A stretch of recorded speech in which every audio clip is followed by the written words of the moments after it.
నమస్తే welcome to mega debate నేను సిరాజ్ ఆంధ్రప్రదేశ్ మంత్రివర్గం కీలకమైనటువంటి నిర్ణయం తీసుకోవడం జరిగింది ఆంధ్రప్రదేశ్ మంత్రివర్గ సమావేశంలో పలు కీలకమైనటువంటి నిర్ణయాలు వెల్లడిస్తూ కూడా రాష్ట్ర వ్యాప్తంగా 10 మెడికల్ కాలేజీల నిర్మాణానికి పీపీటీ పద్ధతిలో పూర్తి స్థాయిలో వాటిని కూడా నిర్మించేటువంటి ప్రాతిపదికన ఒకవైపు ప్రభుత్వ ప్రైవేటు భాగస్వామ్యంలో నిర్మించేటువంటి ప్రాతిపదికన కూడా మంత్రివర్గం ఆమోదం తెలపడం జరిగింది ఈ నేపథ్యంలో రాష్ట్రంలో అత్యంత కీలకమైనటువంటి యూనివర్సల్ హెల్త్ పాలసీకి సంబంధించింది రాష్ట్ర కేబినెట్ ఆమోదముద్ర వేయడం జరిగింది ఇప్పటికే ఆరోగ్య పథకాలకు సంబంధించి అనేకవి ఆంధ్రప్రదేశ్లో ఇంప్లిమెంట్ అవుతున్నటువంటి పరిస్థితి ఈ నేపథ్యంలో యూనివర్సల్ హెల్త్ పాలసీకి సంబంధించి కూడా కొన్ని గైడ్లైన్స్ అంటే మరికొన్ని ప్రాతిపదికని మరికొన్ని మార్గదర్శకాలని ప్రకటించాల్సి ఉంది చాలా స్పష్టంగా అయితే క్యాబినెట్లో తీసుకున్నటువంటి నిర్ణయాల ప్రకారం రాష్ట్ర వ్యాప్తంగా ప్రస్తుతం ఉన్నటువంటి ప్రతి కుటుంబానికి కూడా ఒకవైపు ఆయుష్మాన్ భారత్ పథకం మరోవైపు ఆరోగ్యశ్రీ అంటే ప్రస్తుతం అమలవుతున్నటువంటి ఎన్టీఆర్ వైద్య సేవా పథకాలు ఈ రెండు పథకాల యొక్క సంయుక్తంగా పూర్తి స్థాయిలో ప్రతి కుటుంబానికి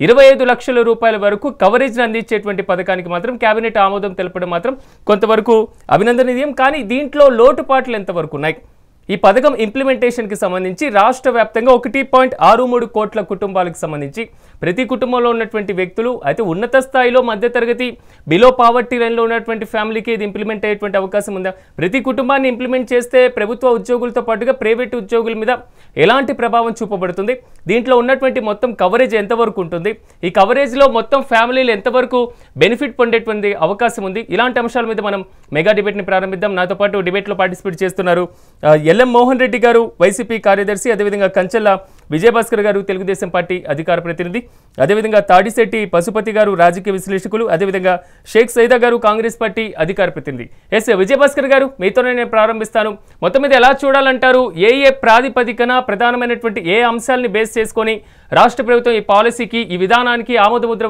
వేసిందంటారు మీరు విశ్వజనీన ఆరోగ్య పథకాన్ని ఈరోజు కేబినెట్ ఆంధ్రప్రదేశ్ కేబినెట్ తీసుకున్న నిర్ణయం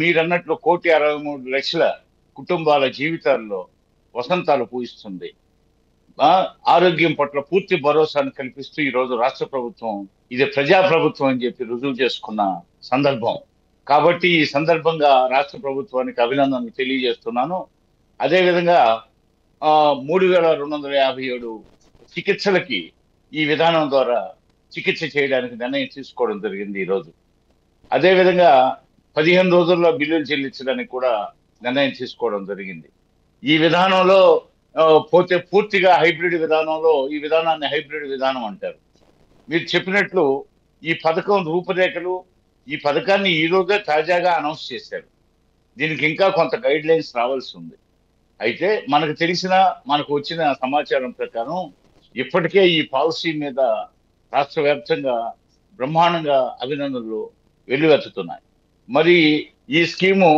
అదేవిధంగా అన్ని వర్గాలకి irrespective of caste creed region అన్ని వర్గాలకి పోతే ఏజ్ ఇర్రెస్పెక్టివ్ ఆఫ్ ఏజ్ పుట్టిన పసిగుడ్డు నుంచి వయోవృద్ధుల వరకు ఈ పథకం వర్తిస్తుంది రెండోది కులం లేదు మతం లేదు ప్రాంతం లేదు పోతే అదేవిధంగా స్థాయి భేదాలు లేవు అందరికీ అంటే బాగా పూర్తి స్వేచ్ఛతో ఎవరైనా అనారోగ్యం రంగానే ఆ కుటుంబ సభ్యులు హాస్పిటల్కి పోవచ్చు ఈ విధంగా కుటుంబం మొత్తానికి ఆ సంవత్సరం 40 లక్షల వరకు వెచ్చించడానికి రాష్ట్ర ప్రభుత్వం కంకణం కట్టుకున్న ఈ శుభ సందర్భంలో మీ డిబేట్ ఈరోజు కలకలం సృష్టించే అవకాశం ఉంది ఈ పరిస్థితుల్లో ఇది దీపావళికి ముందే మనకు వచ్చినటువంటి ఈ పథకం అమల్లోకి రాబోతుంది ఈ పథకం అనౌన్స్మెంట్ అయిన ఈ పథకానికి బ్రహ్మాండమైన మోహన్ రెడ్డి గారు వెటకారంగా ఉన్నాడు మోహన్ రెడ్డి మీ పునాదులు కదులుతున్నాయని భయమా మోహన్ రెడ్డి మీ పునాదులు కదులుతాయని భయమా ఇదో మీరు 17 కళాశాలలు మంజూరైనవి కేంద్ర ప్రభుత్వం 17 కళాశాలలు ఇచ్చింది జగన్ ప్రభుత్వ హయాంలో 7 కట్టారు ఇంకా 10 కట్టాల్సి ఉంది ఆ 10 కట్టడానికి కూడా రాష్ట్ర ప్రభుత్వం నిర్ణయం తీసుకుంది అదేవిధంగా ఆ 10 మెడికల్ కాలేజీలు కూడా ట్రిపుల్ పి విధానంలో కట్టడానికి ప్రభుత్వం నిర్ణయం తీసుకుంది అదేవిధంగా వీటికి సంబంధించి ఈ మెడికల్ కాలేజీలు కూడా వస్తే మన రాష్ట్ర విద్యార్థులకి మరిన్ని మెడికల్ సీట్లు రావడానికి మరింత మంది వైద్యులు పెరగడం విజయభాస్కర్ గారు అన్మ్యూట్ చేయండి మీట్లో పడింది ఈ రాష్ట్ర ప్రభుత్వం తీసుకున్న ఈ నిర్ణయం వల్ల ఎంతో మంది ఇప్పటికే చాలా ఆర్థిక భారంతో ఇప్పటికే అనారోగ్యంతో మంచం పట్టి వేదనాభరితమైన జీవితాలతో వేదనాభరితమైన జీవితాలతో ఉన్నటువంటి ఈ యొక్క ఆంధ్రప్రదేశ్ లో ఉన్నటువంటి రోగుల హృదయాలలో స్వాంతన ఈ ప్రకటన లభిస్తుందని చెప్పి, అదేవిధంగా ఆ యూనివర్సల్ హెల్త్ ఈ పాలసీ ద్వారా ఆర్ఎఫ్ కి కేవలం 6 గంటల్లో కూడా దీన్ని అడ్మిషన్ తీసుకోవడానికి అనుమతిస్తామని చెప్పి, అంటే రిక్వెస్ట్ ఫర్ ప్రపోజల్ పద్ధతుల్లో 6 గంటల్లో వైద్య చికిత్సకు అనుమతులు ఇవ్వడం. అదేవిధంగా ఈ హైబ్రిడ్ విధానంలో ఈ కాస్ట్ అంతా భరించడానికి 3,257 ట్రీట్మెంట్స్ కి అవసరమైనటువంటిది. అదేవిధంగా 2,493 నెట్వర్క్ హాస్పిటల్స్ ద్వారా ఈ యొక్క పాలసీని అమలు చేయడానికి 2,493 హాస్పిటల్స్ ద్వారా ఈ నెట్వర్క్ ని అమలు చేయడానికి రాష్ట్ర ప్రభుత్వం ఈ రోజు కంకణం కట్టుకున్న సందర్భంలో ఈ పరిస్థితుల్లో ఈ ఎన్టీఆర్ వైద్య సేవా పథకం, అదేవిధంగా ఆయుష్మాన్ భారత్ పథకం, ఈ 2 పథకాలను ఉపయోగించి తీసుకున్నటువంటి ఈ నిర్ణయం ఆర్థిక స్థితిగతులతో సంబంధం లేకుండా అందరికీ వర్తించే విధానంలో ఈ ఇన్ని 1,63,00,000 కుటుంబాలకు ఇది బెనిఫిట్ అయ్యే స్కీము. ఈ విధానంలో ఇప్పుడు ఈ హైబ్రిడ్ విధానంలో ఇప్పుడు క్లెయిములు ఇన్సూరెన్స్ కంపెనీల పరిధిలోకి వచ్చేలా కూడా కొత్త విధానం రూపొందించారు. ఈ పరిస్థితిలో మరి ఈ స్కీము ప్రజాదరణ పొందుతుందని, అమలు చేసే రాష్ట్ర ప్రభుత్వానికి, కూటమి ప్రభుత్వానికి మంచి పేరు ప్రతిష్టలు తెస్తుందని చెప్పేసి నేను కొన్ని గంటల క్రితం ప్రకటన వెలువడిన ఈ పథకానికి ఇంకా రూపురేఖలు కల్పించాల్సి ఉంది. అయినా కూడా మనకి ఆ 2 మిత్రులు ఒకసారి అపోజిషన్ పార్టీకి సంబంధించినటువంటి అభిప్రాయాన్ని కూడా తీసుకొని మళ్ళీ మీ దగ్గరికి వస్తారు. మోహన్ రెడ్డి గారు నమస్తే అండి. నమస్కారం అండి. మోహన్ రెడ్డి గారు, ఎందుకు అంత హాస్యాస్పదంగా నవ్వాల్సినటువంటి ఆవశ్యకత ఈ విధానం మీద ఎందుకు వస్తుంది మీకు? అది కాదు, మా విజయభాస్కర్ గారు గొప్పగా పూర్తిగా ఏదో దాని అభినందనలతో వాళ్ళే స్టార్ట్ చేసినట్టు, ఈ రోజే స్టార్ట్ చేసినట్టు, చంద్రబాబు నాయుడు గారు మొన్ననే ముఖ్యమంత్రి అయినట్టు, గతంలో ముఖ్యమంత్రి కానట్టు, ఆయన ముఖ్యమంత్రిగా ఉన్నప్పుడు ఏమేం పథకాలు చేసినారు అనేది అవన్నీ గుర్తు పెట్టుకున్నట్టు, కేవలం ఈ రోజు ఏదో నిన్న మొన్న ముఖ్యమంత్రి అయినాడు, ఇప్పుడు కొత్త కొత్త పథకాలు తెస్తున్నాడు, బ్రహ్మాండమైన పథకాలు తెస్తున్నారు, ఈ పథకాల వల్ల ఇంత లబ్ధి పొందుతుంటారని చెప్పుకోవడానికి ప్రయత్నం చేస్తుంటే నవ్వొస్తుంది. 2007లో మహానేత డాక్టర్ వైఎస్ రాజశేఖర రెడ్డి గారు ఆరోగ్యశ్రీ పథకాన్ని తీసుకొచ్చినటువంటి ఏకైక ముఖ్యమంత్రి భారతదేశంలో రాజశేఖర రెడ్డి గారు మాత్రమే. రాజశేఖర రెడ్డి గారు తెచ్చిన తర్వాత, రాజశేఖర రెడ్డి గారు 108 తెచ్చి పెట్టిన తర్వాత రాష్ట్రంలో వేల మందికి ప్రమాదం నుండి కాపాడినటువంటి సందర్భాలు ఉన్నాయి. లక్షలాది మందికి హెల్త్ ద్వారా కాపాడిన సందర్భాలు ఉన్నాయి. రాజశేఖర రెడ్డి గారు ముఖ్యమంత్రిగా ఉన్నప్పుడు సీఎం రిలీఫ్ ఫండ్ కింద ఎంతో మందికి ఆరోగ్యం బాగాలేని వారికి చేసినటువంటి సందర్భాలు ఉన్నాయి. అలాంటి సందర్భాన్ని జగన్మోహన్ రెడ్డి గారు కంటిన్యూ చేస్తూ మరింత మెరుగైన సేవ అందించాలి, మరింత రాష్ట్రంలో దగ్గరగా ఉండాలి సేవ, ఆ సేవను మరింతగా బాగుండాలనే ఉద్దేశంలో భాగంగా 17 మెడికల్ కాలేజీలు తెచ్చి ఇక్కడ పునర్నిర్మాణం జరగాలి, హెల్త్ బాగున్న అందుబాటులోకి రావాలనే ఆలోచనలో ఆయన చేపడితే, ఆ మెడికల్ కాలేజీలను క్లోజ్ చేసినటువంటి పెద్ద మనుషులు వీళ్ళు కూడా మేము ఘనకార్యాలు చేస్తాం, ఆంధ్రప్రదేశ్ ప్రజలకు మేలు చేస్తున్నాం, ఇదేదో పండుగ వస్తుంది, ఈ పండుగ ద్వారా రాష్ట్రం లబ్ధి పొందుతుంది అనే విధంగా చెప్పుకుంటుంటే ఇంకా నవ్వకే ఏడ్చాలని ఏం చెప్పాలండి. వీళ్ళు చేసే కార్యక్రమాలు కేవలం జగన్మోహన్ రెడ్డి గారు చేసిన దానికి మెరుగు పెట్టి కలర్ కొట్టి అన్ని ముందు రద్దు చేస్తారు, ఆ తర్వాత దానికి మళ్ళీ కలర్ కొడతారు, అది కూడా కంటిన్యూ చేయరు. ఇప్పటికీ 108 మొత్తం మూలబడిపోయినాయి, వాటికి ఫోన్లు చేసే దిక్కు లేదు, దాంట్లో కనీసం పునర్నిర్మాణం చేసే పరిస్థితుల్లో లేరు. జగన్మోహన్ రెడ్డి గారు వచ్చిన తర్వాత కొత్త వెహికల్ ఒకేసారి తీసుకొచ్చి రాష్ట్రం మొత్తం పంపిణీ చేసిన వెహికల్ను ఈరోజు దాంట్లో కంటిన్యూ చేయలేకున్నారు. వీళ్ళు ఎప్పుడు రాష్ట్రానికి మెరుగైన సేవలు అందిస్తారు, రాష్ట్రంలో ఉన్న పేదవారికి మేలు చేస్తారు, రాష్ట్రంలో బిలో ప్రాపర్టీ ఉన్నటువంటి 1,60,00,000 కుటుంబాలకు ఎప్పుడు ఎక్కడ సప్లై చేస్తారు. మోహన్ రెడ్డి గారు ప్రెజెంట్ తెచ్చినటువంటి పాలసీ మీద మీ అభ్యంతరం ఏంటి? నేను తెచ్చిన పాలసీని వాళ్ళు కంటిన్యూ చేయలేకున్నారు, కంటిన్యూ చేయలేక దానికి ఏదో చెప్తే కదా, మేము తెచ్చినటువన్నీ క్లోజ్ చేస్తారు, దానికి కలర్లు కొడతారు, అప్పుడు మేము మళ్ళీ చేస్తున్నామని కొత్తగా చెప్పుకోవడానికి ప్రయత్నం చేస్తారు. తెచ్చినటువంటి కంటిన్యూ చేయడంలో పూర్తి విఫలమవుతున్నారు వీళ్ళు. చంద్రబాబు నాయుడు గారు నిన్న ఈరోజు ముఖ్యమంత్రి గారు దాదాపు 15 సంవత్సరాల ముఖ్యమంత్రి కంటే ఈ ఫలానా పథకం నాది అని చెప్పుకోవడానికి ఏమన్నా ఉందా? రాజశేఖర రెడ్డి గారు తెచ్చినవి, జగన్మోహన్ రెడ్డి గారు తెచ్చినవి, వాటిని ఈయన నాయని చెప్పుకోవడానికి మొన్న ఏదో ఒక స్కూల్లో పోయి తల్లికి వందనం అనే కార్యక్రమాన్ని తీసుకొచ్చింది. నారా లోకేష్ గారి మెదడులో ఉంటూ వచ్చిందని పిల్లలకి చెప్తున్నారంటే దయ్యాలు వేదాలు వల్లించినట్టు జనాలు నవ్వుకుంటూ ఆశ్చర్యంగా చూస్తున్నారు. జగన్మోహన్ రెడ్డి గారు తెచ్చిన తల్లికి దేవన కార్యక్రమాన్ని ఈయన మీద తెచ్చినట్టు చెప్పుకుంటున్నారు. ఇదేమి చిత్రం ఇది అన్నట్టు చెప్పుకుంటున్నారు. కాబట్టి ఈ రోజు దీన్ని కూడా ఆరోగ్యశ్రీని తీసుకొచ్చి మేము ఎన్టీఆర్ హెల్త్ పాలసీ కింద మేము తీసుకొచ్చినాం, మేమే పెట్టాం, మేమే చేసినాం అనే విధంగా చెప్పుకుంటున్నారు. కాబట్టి నవ్వు వస్తుంది.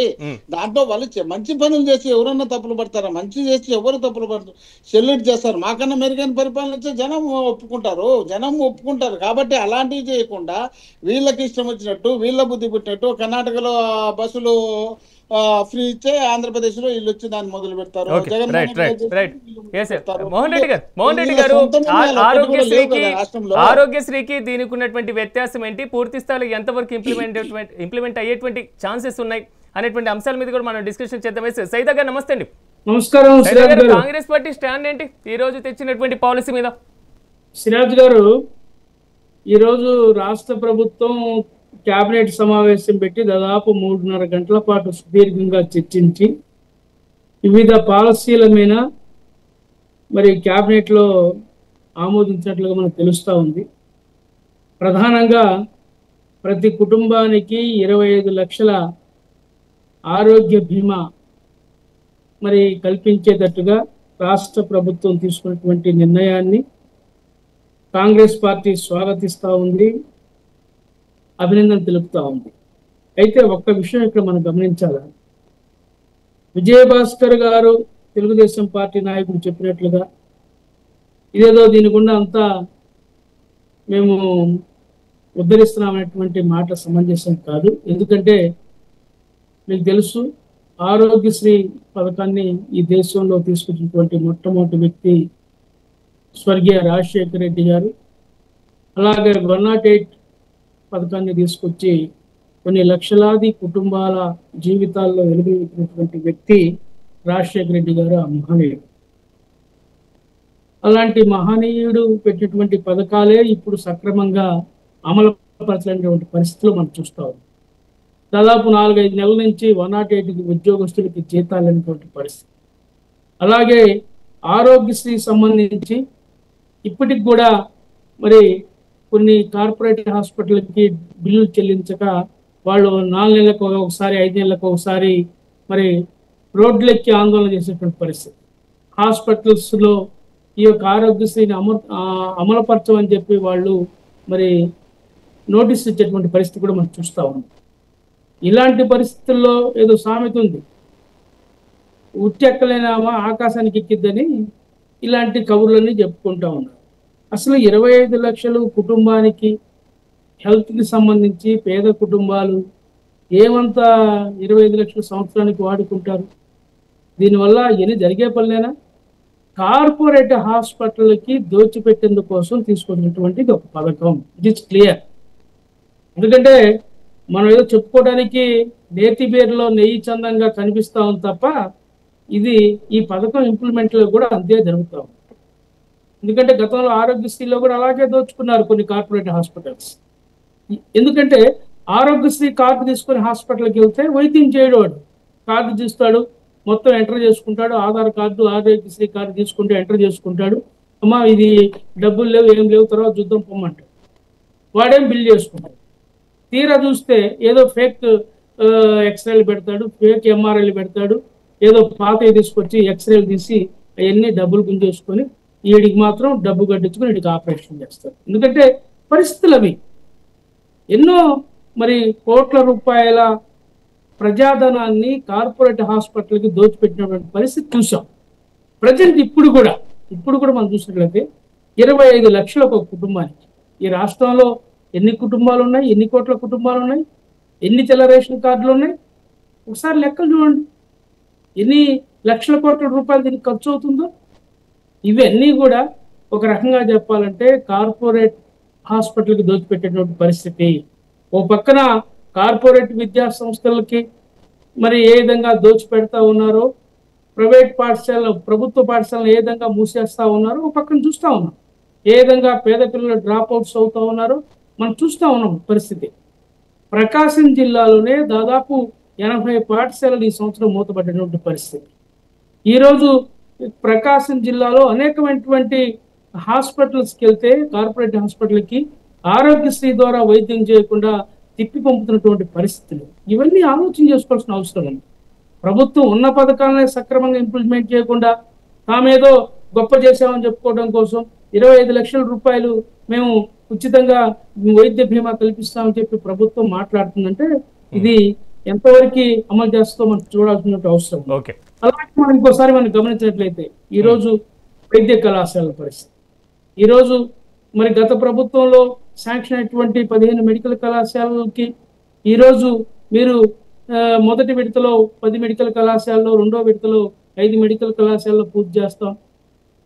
TPP పథకం ద్వారా పబ్లిక్ ప్రైవేట్ పార్ట్నర్షిప్ ద్వారా మీరు అమలు పరుస్తామని చెప్పి అభివృద్ధి చేస్తామని చెప్పి అందుతాం. ఈరోజు మేము చెప్తా ఉన్నాం, ఈరోజు ప్రకాశం జిల్లా మార్కాపూర్ అసెంబ్లీ నియోజకవర్గంలో మా సొంత అసెంబ్లీ నియోజకవర్గం గత ప్రభుత్వంలో 70% పూర్తి అయిపోయింది హాస్పిటల్. నేను ఆ హాస్పిటల్ కూడా విజిట్ చేశాను. హాస్టల్ బిల్డింగ్స్ పూర్తి అయిపోయినాయి, కాలేజీ పూర్తి అయిపోయింది, కాంపౌండ్ వాళ్ళు కట్టేశారు. మెయిన్ హాస్పిటల్ ఒక 50% వర్క్ ఉంది, మిగిలింది పూర్తి అయిపోయింది. కానీ ఇంకా దాంట్లో 50% మాత్రమే పూర్తి కావాల్సింది. టోటల్గా చూసుకుంటే 70% అబోవ్ హాస్పిటల్ నిర్మాణం పూర్తి అయిపోయింది. ఇప్పుడు ప్రైవేట్ వాళ్ళకు అప్పచెప్పి ప్రభుత్వ ప్రైవేట్ భాగస్వామ్యంతో అంటే ఇంకొక 200 కోట్లు ఖర్చు పెడితే హాస్పిటల్ పూర్తి అయిపోతుంది. 100 కోట్లు ఖర్చు పెడితే హాస్పిటల్ పూర్తి అయింది. దానికి ఈ 100 కోట్లు ఖర్చు అయ్యేదానికంటే 50 ఎకరాలు ప్రభుత్వ భూమిని ఇచ్చి హాస్పిటల్ నిర్మాణం చేసుకునే పరిస్థితి. 100 కోట్లలో ప్రైవేట్ వాడికి ఏదో నారాయణ మెడికల్ కాలేజ్ లాంటి వాడికి ఒప్పచెప్పి మీరు ఈ యొక్క పేదలకు వైద్యం అందకుండా మీరు చేసేటువంటి ఆలోచన తప్ప మరొకటి కాదు. కేంద్ర రాష్ట్ర ప్రభుత్వాలు డిస్కషన్ చేద్దాం. ఒకసారి నేను పశుపతి గారి అభిప్రాయం తీసుకుంటాను. పశుపతి గారు నమస్తే అండి. పశుపతి గారు మొత్తం వర్షన్ విన్నారు, ప్రభుత్వ వర్షన్ విన్నారు, ప్రతిపక్ష పార్టీలు ఆరోగ్యశ్రీ తీసుకుని వచ్చారు, కేవలం పేరు మార్పు మాత్రమే, పై రంగులు మారుస్తున్నారు అనేటువంటి అంశం సైదా గారు చెప్పినటువంటి అభిప్రాయం కూడా విన్నారు. మొత్తం మీద ఈ రోజు ప్రభుత్వం తీసుకొచ్చినటువంటి ఈ వైద్య విధానం మీద మీ విశ్లేషణ ఏంటి? ఛానల్లో ఉన్నటువంటి మిత్రులందరికీ మీకు శుభ సాయంత్రం. ప్రధానంగా ఇవాళ ఇన్సూరెన్స్, ఒక జీవిత బీమా ఆరోగ్య రక్ష అనే విషయానికి వచ్చినప్పుడు ప్రప్రథమంగా స్వర్గీయ వైఎస్ రాజశేఖర రెడ్డి గారికి నేను మీ ఛానల్ ద్వారా మరొకసారి గుర్తు చేసుకొని ఆయనకు ధన్యవాదాలు తెలియజేయాలి. ఆయన ఎక్కడున్నా ఆయన ఆత్మ శాంతిగా ఉండాలని కోరుకుంటున్నాను. First question. సెకండ్ క్వశ్చన్, ప్రతి నాయకుడు మైకులలో ఏం మాట్లాడతారంటే ప్రతి నిరుద్యోగుడు కానీ, ప్రతి పేదవాడు కానీ, ప్రతి ప్రజాస్వామ్యంలో ఉన్నటువంటి ఒక రాష్ట్రంలో ఉన్నటువంటి ప్రతి పౌరుడు, ప్రతి వ్యక్తి కోరుకునేది ఏంటి అంటే విద్య, ఉద్యోగం, వైద్యం. ఈ 3 మాకు మీరు ఫ్రీగా ఇస్తే ఈ దేశంలో మాకు మీరు ఏ సబ్సిడీలు ఇవ్వాల్సిన అవసరం లేదనేటువంటి విషయంలో మనం మేధావులందరూ కూడా ఎన్నో చర్చించినటువంటి సందర్భంలో గతంలో రాజశేఖర రెడ్డి గారి ఫీజు రియంబర్స్మెంట్ కావచ్చు, ఆరోగ్యశ్రీ కావచ్చు, ఆయన చనిపోయిన ఆ స్కీమ్లతోని అలా బ్రతికే ఉంటుంది సమాజంలో. ఫస్ట్. సెకండ్ ఏంటి అంటే ఇవాళ ఏదైతే ప్రభుత్వం అధికారంలో ఉందో ఆ అధికారంలో ఉన్నటువంటి వ్యక్తులు ఏదో ఒక ఆలోచనతోని, ఏదో ఒక సమాలోచన చేసి ప్రజల సంక్షేమం కోసం జీవితంలో on average middle class family overall scientific census data ప్రకారం వాళ్ళు సంపాదించిన దాంట్లో 29% మెడికల్ ఖర్చులకే, ఆరోగ్య సమస్యల కోసమే ఖర్చు పెడతారు. అంటే జీవిత టెన్యూర్ టైంలో, అంటే అది 50 సంవత్సరాలు కావచ్చు, 20 సంవత్సరాలు కావచ్చు, 30 సంవత్సరాలు కావచ్చు. ఇవాళ మీరు ప్రధానంగా గమనించినట్లయితే జీవన సరళి చాలా మారింది. ఇవాళ ఒకప్పుడు వృద్ధులకు మాత్రమే ఆరోగ్యం ఇబ్బందులు వచ్చేది, ఇవాళ 5 సంవత్సరాల అమ్మాయికి వస్తుంది, 50 సంవత్సరాలకు వస్తుంది, 70 సంవత్సరాలకు వస్తుంది. దీన్ని దృష్టిలో ఉంచుకొని ఈ సెన్సెషన్ డాటాతో ఏదైతే కన్సిడర్ చేసిందో ఒక పెద్ద ఎత్తున ఇవాళ 25 లక్షల రూపాయల బీమా సౌకర్యం కల్పించడం అనేది నేను ప్రత్యేకంగా ఆంధ్రప్రదేశ్ రాష్ట్ర ప్రభుత్వానికి నేను ధన్యవాదాలు తెలియజేస్తున్నాను, అభినందిస్తున్నాను. First question. ఎందుకంటే బీయింగ్ ఒక మిడిల్ క్లాస్ ఫ్యామిలీ నేను కూడా ఒక 25 లక్షల రూపాయల బీమా చేసుకున్నాను. అది అవుతుందా అవదా, అది 5 లక్షలకు అవుతుందా, 10 లక్షలకు ఖర్చు వస్తుందా, దట్ ఈస్ డిఫరెంట్. బట్ ఒక సామాన్య మధ్య తరగతి వాడికి అనుకోనిది ఏదైనా జరిగితే 25 లక్షల రూపాయలు నేను సేఫ్ కొన్నాను అనేటువంటి ఒక మానసికమైనటువంటి దృఢ సంకల్పం ఉంటుంది, వాడికి మానసిక ఇబ్బంది పడదు. First question. సెకండ్ క్వశ్చన్ సోదరుడు అన్నట్టుగా, కాంగ్రెస్ సైదా గారు అన్నట్టుగా ప్రైవేట్ హాస్పిటల్స్కే దోచిపెట్టడం కోసం చేశారు అని అంటే, గతంలో రాజశేఖర రెడ్డి గారు ఇదే ఫీజు రియంబర్స్మెంట్ ఒక మంచి ఆలోచనతోని గ్రామీణ ప్రాంతంలో ఉన్నటువంటి వ్యక్తులు కూడా ఉమ్మడి ఆంధ్రప్రదేశ్లో అభివృద్ధి చెందాలనేటువంటి ఆలోచనతో పెడితే ఈ భారతదేశంలో ఇంజనీరింగ్ కాలేజెస్ 28% ఓన్లీ ఉమ్మడి ఆంధ్రప్రదేశ్లోనే ఉండే. కానీ అందులో ఎన్నో అవకతవకలు జరిగిన మాట వాస్తవము, ఎన్నో కాలేజీలు పుట్టుకొచ్చిన మాట వాస్తవము. అది ఈ తెలంగాణ రాష్ట్రం ఏర్పడిన తర్వాత వాటిని కొన్ని సడలింపులు చేసేసి కొంత రెస్ట్రిక్షన్స్ పెట్టేసి కొంత తగ్గించారు. నేనేం తెలియజేస్తున్నానంటే, ప్రభుత్వాలు చేసేటువంటి ఏ సంక్షేమ పథకమైనా ఎంతో కొంత సైడ్ ట్రాక్ అవ్వడం అనేది సహజం. దాన్ని దృష్టిలో పెట్టుకొని ఇవాళ ప్రైవేటు హాస్పిటల్కి దోచిపెడతారనో లేకపోతే ఇంకో దానికి దోచిపెడతారనే కాకుండా, దాంట్లో ఒక ప్రతిపక్ష పార్టీగా ఏ ప్రభుత్వాలు ఉన్నారు, కేంద్ర ప్రభుత్వం కావచ్చు, రాష్ట్ర ప్రభుత్వం కావచ్చు, ఆ సంక్షేమ పథకాల్లో జరిగేటువంటి అవినీతిని వీళ్ళు ప్రతిపక్షాలు ఒక బాధ్యతాయుతమైనటువంటి పాత్ర పోషిస్తూ, అలాంటిది ఏదైనా జరిగితే తప్పును మనం బహిర్గతంగా మీలాంటి మీడియా ఛానల్స్ ద్వారా బహిర్గతం చేయాలి, వాటిని ప్రశ్నించాలి. అంతేకాని ఎవరికో ఒక కార్పొరేట్ సంస్థల కోసం కట్టబెడుతుండ్రని ఆ కట్టబెట్టే కార్యక్రమంలో ఈ స్కీమ్ బాగలేదని వద్దు, తప్పును ప్రశ్నించవచ్చు. Always we should welcome them. అయితే దాన్ని దృష్టిలో పెట్టుకోకుండా ఇవాళ ప్రభుత్వాన్ని వాళ్ళు స్వాగతించండి ఒక ప్రతిపక్ష పార్టీగా. భవిష్యత్తులో వాళ్ళు ఏదైనా తప్పు జరిగిందనుకోండి, ప్రశ్నించండి. అప్పుడు మీరు కూడా ఒక నిబద్ధత కలిగినటువంటి ప్రజాస్వామ్యవాదులు అవుతారు. అదర్వైజ్ ఇప్పుడు ప్రజలకు ఒక 25 లక్షల సంక్షేమ పథకం మాకు ఇస్తున్నారు, ఒక ఇన్సూరెన్స్ ఇస్తున్నారు, దాన్ని మీరు అబాస్ పాలు చేస్తున్నారు అని అంటే మీకు ఒక చెడ్డ పేరు వస్తుంది ప్రజలకు. ఆ అధికార పార్టీ వాళ్ళు ఆ అవకాశాన్ని వాడుకుంటారు. నేను ఏమంటున్నానంటే బాధ్యతాయుత ఒక నియంత్రణ వ్యవస్థ కూడా అవసరం అంటారా? ఎందుకంటే కమింగ్ బ్యాక్, అందుకే దాన్ని ఒక సూపర్విజన్ చేసేటువంటి క్రమంలో ప్రభుత్వాలు అధికారులు వాళ్ళ కన్సర్న్లోనే పనిచేస్తారు. అది సాధారణంగా ఒక బాధ్యతాయుతమైనటువంటి ప్రతిపక్ష పార్టీలు వాటిని డేగకణతో ప్రశ్నించాలి, చూస్తుండాలి, ప్రశ్నించాలి. ప్రజాక్షేత్రంలో తీసుకెళ్ళిపోతే అప్పుడు వాళ్ళకు కూడా ఒక శాంటిటీ ఉంటుంది, వాళ్ళకు కూడా ఒక బాధ్యత ఉంటుంది. తప్పును చేసినప్పుడు ఎవరైనా పార్టీలకు అతీతంగా ఏవైనా చేయొచ్చు. అంతేగాని సంక్షేమ పథకం వద్దు అని అనుంటే వీళ్ళ మీదనే ప్రజలలో నెగిటివిటీ వస్తుంది. ప్రజల్లో జరుగుతున్నటువంటి సంక్షేమ పథకాల అమల్లో అవినీతిలో మీరు పారదర్శకంగా లేకపోతే మీరు ప్రశ్నించవచ్చు. అప్పుడు మీకే ఒక కాంగ్రెస్ పార్టీ కావచ్చు, లేకపోతే వైఎస్ జగన్మోహన్ రెడ్డి గారి పార్టీ కావచ్చు, ఎవరికైనా వాళ్ళకి అప్పుడు ప్రజలు కూడా హర్షిస్తారు. అంతేగాని ఇప్పుడు ఇవాళ పోలవరం కట్టారనుకోండి, గతంలో ఎన్టీ రామారావు గారు కట్టారు, తర్వాత క్యారీ ఫార్వర్డ్ అంటే కంటిన్యూషన్లో ఎన్టీ రామారావు ఉంటుంది, చంద్రబాబు నాయుడు గారు, ఫాలోడ్ బై జగన్మోహన్ రెడ్డి గారు, మళ్ళీ ఫాలోడ్ బై చంద్రబాబు నాయుడు గారు. అంటే ప్రతి పని చేసే దాంట్లో ప్రతి పని చేసే దాంట్లో ఎంతో కొంత తప్పు జరుగుతుంది. ఆ తప్పును మనం ప్రశ్నిస్తుండాలి. కానీ అది వద్దు అని అంటే అది బాధ్యత కాదు అని నేను అంటున్నాను. అదేవిధంగా ఒకటే నిమిషం. అయితే కేంద్రంలో అధికారంలోకి భారతీయ జనతా పార్టీ రాకముందు 2014 నుండి అధికారంలోకి రాకముందు ఈ భారతదేశంలో ఉన్నటువంటి మొత్తం మెడికల్ కాలేజీల వ్యవస్థ, మెడికల్ కాలేజీలు సీట్లు తదనుగుణంగా 180% ఇంక్రీజ్ అయింది. అంటే ఈ 75 సంవత్సరాల సుదీర్ఘమైనటువంటి చరిత్రలో ఈ 10-11 సంవత్సరాలలో 188% పెరిగింది. అంటే ఇవాళ ప్రభుత్వాలు అవి ఆ దిశగా ప్రయాణిస్తున్నప్పుడు, ఆ దిశగా నిర్ణయం తీసుకుంటున్నప్పుడు అది పార్టీలకు అతీతంగా నేను మాట్లాడుతున్నాను. దాన్ని మనం వెల్కమ్ చేయాలి. తప్పులు జరుగుతుంటే మనం ప్రశ్నిస్తుండాలి. అది నా కాన్సెప్ట్. ఓకే, ఎస్ విజయభాస్కర్ గారు, ఇక్కడ ఇంకో కీలకమైనటువంటి ఏంటంటే కాంగ్రెస్ పార్టీ దగ్గర నుంచి వస్తున్నటువంటి వర్షన్ ఇప్పటికే ఆరోగ్యశ్రీ బిల్లుల విషయంలో గందరగోళం ఉన్నటువంటి పరిస్థితి కనబడుతుంది. వారు రోడ్డెక్కి ధర్నాలు చేసి పూర్తి స్థాయిలో బిల్లులు మంజూరు చేయాలని, పాత బకాయిలన్నీ విడుదల చేయాలని ప్రభుత్వం మీద ఒత్తిడి చేస్తూ పూర్తి స్థాయిలో నిరసన వ్యక్తం చేస్తున్నటువంటి పరిస్థితి కనబడుతుంది. ఈ రోజుల్లో కార్పొరేట్ ఇన్సూరెన్స్ కంపెనీలు కూడా దీంట్లో ఇంక్లూడ్ చేస్తున్నారు. కాబట్టి అలాంటి సమస్యలు పునరావృతం కాకుండా ఎలాంటి చర్యలు తీసుకోబోతున్నారు? అదే వీటన్నిటినీ స్ట్రీమ్ లైన్ చేసి చక్కగా పరిశుభ్రంగా పోతే 10 మంది మన్ననలు పొందే విధంగా ఈ పథకాన్ని రూపొందించాలా. అందుకే ఆయుష్మాన్ భారత్ ఎన్టీఆర్ పేరుతో ఈ వైద్య సేవా ట్రస్ట్ ని ఏర్పాటు చేయడం, దీని ద్వారా ఈ యాక్టివిటీస్ మొదలు పెట్టాలనే ఉద్దేశం.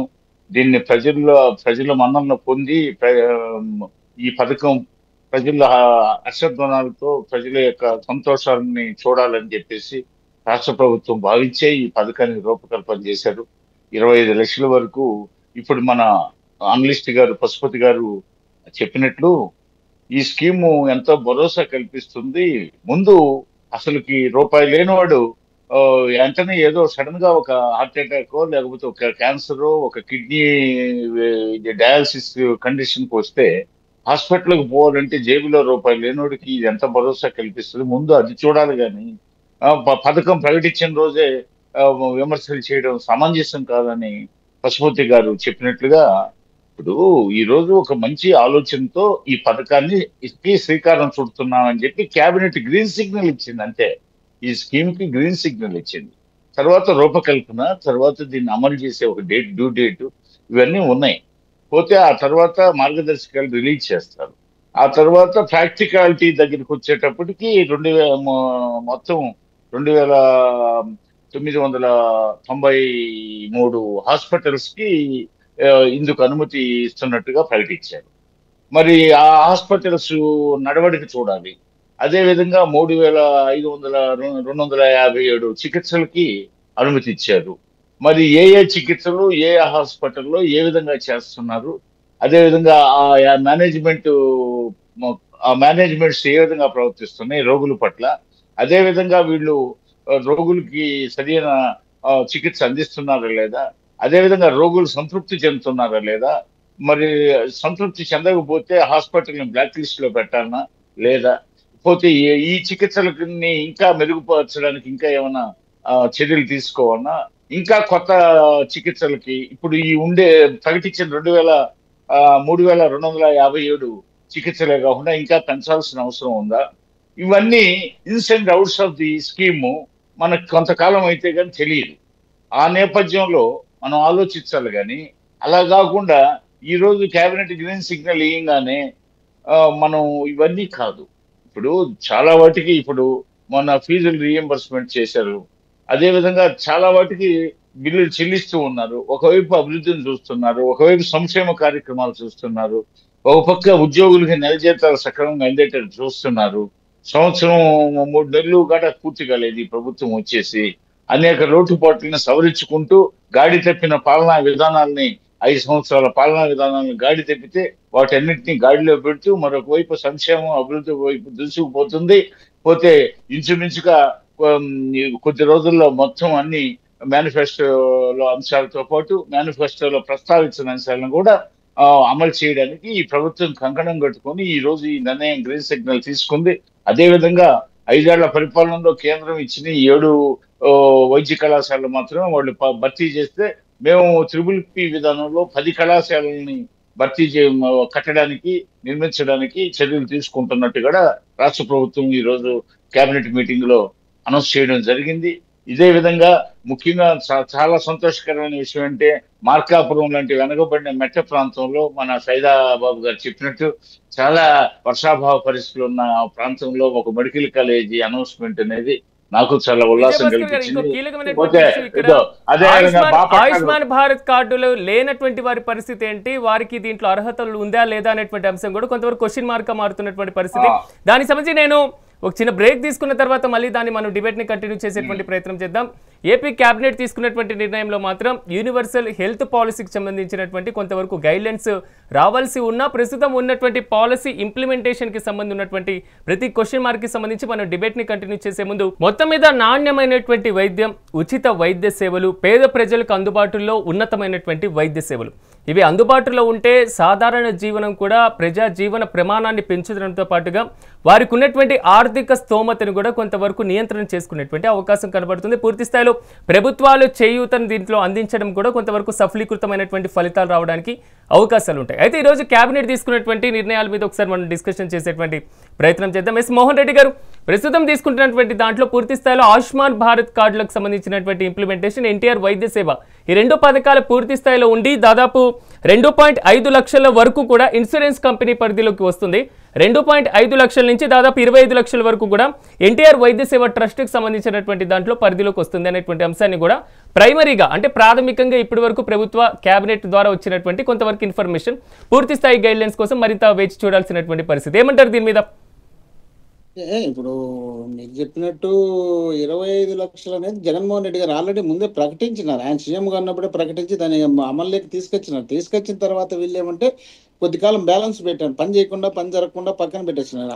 108 వెహికల్ తిరగడం లేదు. 108 వెహికల్ పక్కన పెట్టేసి దాన్ని మళ్ళీ వీళ్ళు ఏం చేస్తారంటే ఇప్పుడు అక్కడ జగన్మోహన్ రెడ్డి గారు వచ్చినప్పుడు పూర్తిగా కొలాప్స్ అయిపోయింది.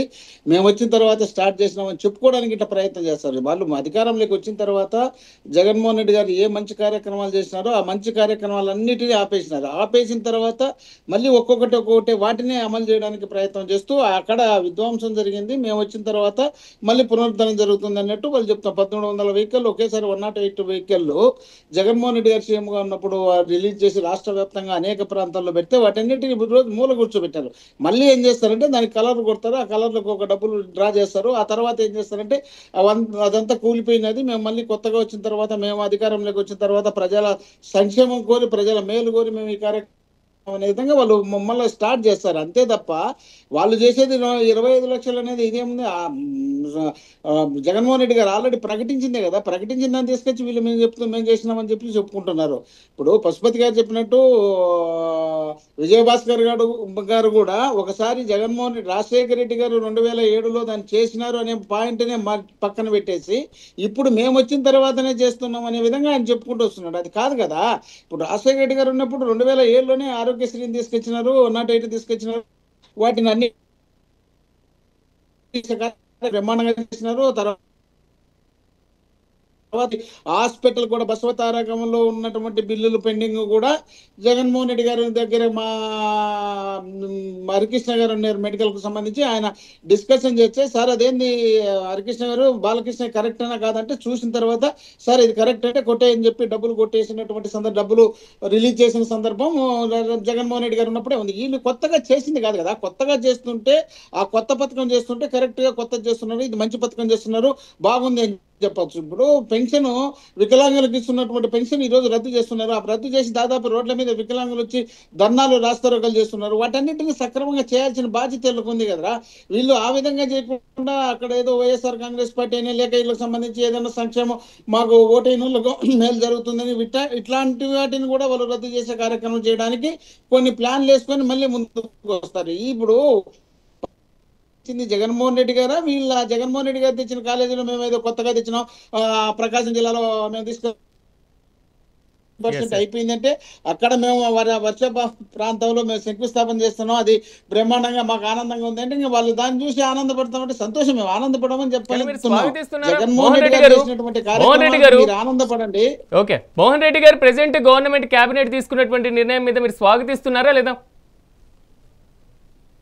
స్వాగతించడం కాదు సార్, అక్కడ ముందు లేకపోతే పెట్టింది అయితే మేము స్వాగతిస్తాము. ఆల్రెడీ ఉండేదాన్ని వాళ్ళు సక్రమంగా అమలు చేయలేదు. అమలు చేస్తే సంతోషపడతాము. అమలు చేయండి. మీరు జగన్మోహన్ రెడ్డి గారి మీద కసి పెట్టుకొని ప్రజలకు ఇబ్బందులు పెట్టద్దు. జగన్మోహన్ రెడ్డి గారు చేసినటువంటి గ్రామ స్వరాజ్యం రావాలనే ఉద్దేశంలో భాగంగా గ్రామ సచివాలయాలు తీసుకొచ్చి బ్రహ్మాండంగా అన్ని పాలన అందిస్తుంటే ఆ సచివాలయాలను మూలపడేసి అక్కడ ఉన్నటువంటి ఉద్యోగస్తులందరినీ ఎక్కడెక్కడో పడేసి చేస్తున్నారు. అది కూడా ప్రజలకు సేవ చేసే కార్యక్రమమే. 72 గంటల్లో ప్రజలకు సంబంధించిన ఏ సమస్య ఎక్కడ పెట్టినా కూడా అమలు చేసే కార్యక్రమం జగన్మోహన్ రెడ్డి గారు తీసుకొచ్చే కేవలం జగన్మోహన్ రెడ్డి గారి మీద ఉన్న కసితో మీరు జగన్మోహన్ రెడ్డి గారు తెచ్చినటువంటి ఏ పథకం కూడా ప్రజల్లో కనపడకూడదు. వాటిని ఏదో విధంగా మసిపూసి మారేడుకాయ చేసి మేమే కొత్తగా తీసుకొచ్చినాం అనే విధంగా చెప్పడానికి వీళ్ళు ప్రయత్నం చేస్తున్నారు తప్ప వీళ్ళు కరెక్ట్ గా ప్రజలకు మేలు చేయాలని వీళ్ళకు లేదు. ఆ ఉద్దేశం సంతోషపడతాము. ఇప్పుడు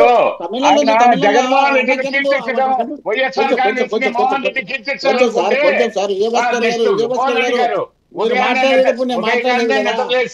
విజయభాస్కర్ గారు మాట్లాడేటప్పుడు మళ్ళీ మాట్లాడుతున్నారు. ఇప్పుడు మీరు మాట్లాడేప్పుడు నేను మాట్లాడలేదు కదా. నువ్వు పెద్ద ప్రసంగం అంతా వైఎస్ఆర్ కాంగ్రెస్ పార్టీని కీర్తించడం, జగన్మోహన్ రెడ్డిని రాజశేఖర రెడ్డిని పోవడానికి తప్పితే మమ్మల్ని చంద్రబాబు నాయుడు గారిని పొగడాలనా? మెడికల్ కాలేజీలు రద్దు చేసినటువంటి చంద్రబాబు నాయుడు గారిని పొగడాల, వాటిని చెప్తా ప్రైవేట్ ఉంటాం. ఆరోగ్యశ్రీ పథకాన్ని గురించి ప్రయత్నం చెప్తానుంటే చేసిన చంద్రబాబు నాయుడు ఆరోగ్యశ్రీ గారిని పథకాన్ని పొగడాల. గురించి ఫీజు రియంబర్స్మెంట్ సరిగ్గా ఇవ్వకపోతే మేము ధర్నా చేసిన తర్వాత ఫీజు రియంబర్స్మెంట్ ఇచ్చే చంద్రబాబు నాయుడు గారిని మేము పొగడాలన్నా? ఎట్లా పొగుడుతా కూర్చోవాలా? మీరు మంచి చేస్తే పొగుడతాం, శబాస్ అంటాం. మంచి చేయనప్పుడు ఏ విధంగా పొగడాలా? మంచి చేయడానికి మీరు ప్రయత్నం చేయండి అని మేము చెప్తున్నాం. ఇప్పుడు కూడా వీళ్ళు మంచి చేస్తే మేము ప్రజలకు మేలు చేయాలనే ఉద్దేశంలో భాగంగా చేసినటువంటి పథకమే. ప్రజలకు మేము చేసినటువంటి పథకాలు మీరు అమలు చేయండి, సక్రమంగా అమలు చేస్తే మీరు ముఖ్యమంత్రి అయిన తర్వాత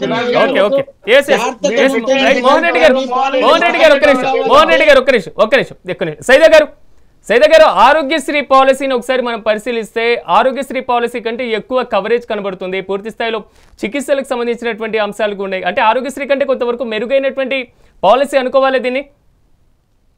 సిరాజ్ గారు, నేను ముందే నా కామెంట్స్ లో క్లియర్ గా చెప్పాను, ఈ పథకాన్ని కాంగ్రెస్ పార్టీ స్వాగతిస్తా ఉంది అని. దాంట్లో ఎలాంటి తేడా లేదు. పశుపతి గారు కూడా ఫస్ట్ నా కామెంట్స్ వినలేదేమో.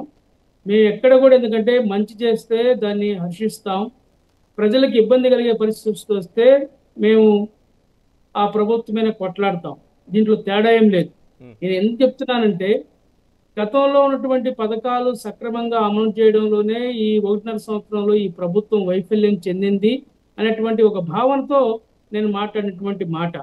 ఈరోజు 25 లక్షలు అనేది ఒక సామాన్య కుటుంబానికి పెద్ద పెద్ద రోగాలు వస్తే, ఆ రోగాలు అంటే ఇప్పుడు చెప్పినట్లుగా 3257 చికిత్సలకి మరి ఈ యొక్క పథకం వర్తిస్తుందని చెప్పడం. ఏదైతే నెట్వర్క్ హాస్పిటల్స్ ఉన్నాయో 2493 కార్పొరేట్ హాస్పిటల్లో ఈ పథకాన్ని అమలుపరుస్తామని చెప్పి ప్రభుత్వం చెప్తా ఉంది. ఎందుకంటే ట్రాక్ రికార్డ్ ఒకసారి గమనించాల్సిన అవసరం ఉంది. గత ప్రభుత్వ పథకాలను ఇంప్లిమెంట్ చేయడంలో, ఆరోగ్యశ్రీ పథకాన్ని ఇంప్లిమెంట్ చేయడంలో ఏ ఆసుపత్రి ఏ విధంగా నిర్వహించినది. నేను ఇక్కడ ఏం చెప్తున్నానంటే, ఇక్కడ సేవ అనేది పదం లేదు. ఇప్పుడు మన పార్టీ, మన హాస్పిటల్, మన పార్టీకి చెందినవాడు, మన కులం చెందినవాడు, మన కోట్లు వేసినవాడు, మన చందా ఇచ్చినవాడు, ఆ హాస్పిటల్కి నువ్వు ఈ పథకాలు ఒప్పచెప్తే వాడికి బాధ్యత ఏముంటుంది? ప్రధానంగా మీరు గమనించాల్సిన అవసరం ఇది ఉంది. దీన్ని గమనించాలి.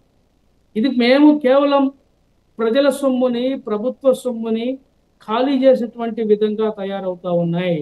నిజంగా పేదవాడికి లబ్ధి చేకూరటం లేదు. ఇది వాస్తవం. ఎందుకంటే ఇందాక పశుపతి గారు చెప్పారు, ఫీజు రియంబర్స్మెంట్ పథకం ద్వారా కొన్ని కాలేజీలు కోట్ల రూపాయలు సంపాదించుకున్నారు. ఆ రోజు ఆరోగ్యశ్రీ ద్వారా కొన్ని హాస్పిటల్స్ విపరీతంగా సంపాదించుకున్నారు. తర్వాత ఈ కోవిడ్ సమయంలో కొన్ని హాస్పిటల్స్ అధినేతలు ఏ విధంగా ప్రజల్ని భయపెట్టి దోచుకున్నారు మనం చూసాం. ఇలాంటి దుర్మార్గమైనటువంటి పరిస్థితులు జరుగుతూ ఉంటే ప్రభుత్వం ఒక పథకం పెట్టేసి గొప్పలు చెప్పుకోవడం కాదు, మానిటరింగ్ చేయండి. నేను చూసా, స్వర్గీయ ఎన్టీ రామారావు గారు 83 నుంచి ఆయన ముఖ్యమంత్రి అయిన తర్వాత 90 దాకా నేను చూశాను, పరిపాలనలో చూశాను. హాస్పిటల్లో ప్రైవేట్ ఒక డాక్టర్, ప్రభుత్వ డాక్టర్ ఒక ప్రైవేట్ నర్సింగ్ హోమ్ నిర్మించుకోవాలంటే భయపడేవాడు. అలాగే ఒక ప్రభుత్వ టీచర్ ఇంటి దగ్గర ట్యూషన్ చెప్పేవాళ్ళంటే భయపడేవాడు. ఇప్పుడు ఆ పరిస్థితులు ఉన్నాయి.